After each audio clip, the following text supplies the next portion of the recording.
நண்பர்களுக்கு என் அன்பு வணக்கங்கள். ஓம் சாய்ராம். என் அன்பு குழந்தையே, உன் துணையை நாளை ஒருவர் பரிதவிக்க செய்ய போகின்றார்.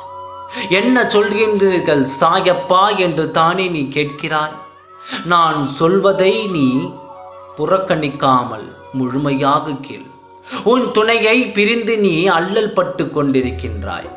உன் துணையும் அவ்வாறே உள்ளார்.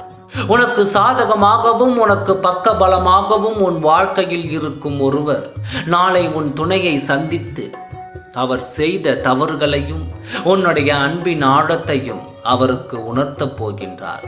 அப்பொழுது உன் துணைக்கு பதில் எதுவும் கூற முடியாமல் பரிதவித்து நிற்கப் போகின்றார். அவர் தவறு செய்ததையே இந்நாள் வரைக்கும் ஒற்றுக்கொள்ளவில்லை. மாறாக நீதான் தவறு செய்து விட்டாய் என்று உன்மேல் பழி சுமத்தி கொண்டிருக்கின்றார். உன் துணைக்கு நல்ல பாடத்தை புகட்டவே உன் சாயப்பா நானே உனக்கு சாதகமாக ஒரு நபரை அனுப்பி வைத்து உன் துணையை கேள்வி கேட்டு அவரை பரிதவிக்க செய்ய போகின்றேன்.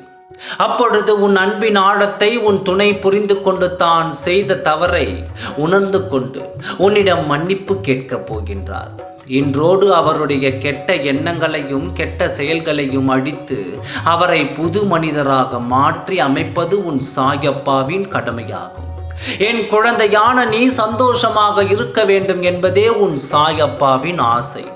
நாளை முதல் உன்னுடைய வாழ்க்கை உன் துணையோடு புரிந்ததாக ஆரம்பிக்கப் போகின்றாய். அனைத்தும் நல்லதாகவே நடக்கும். ஓம் சாய்ராம். நன்றி, வணக்கம்.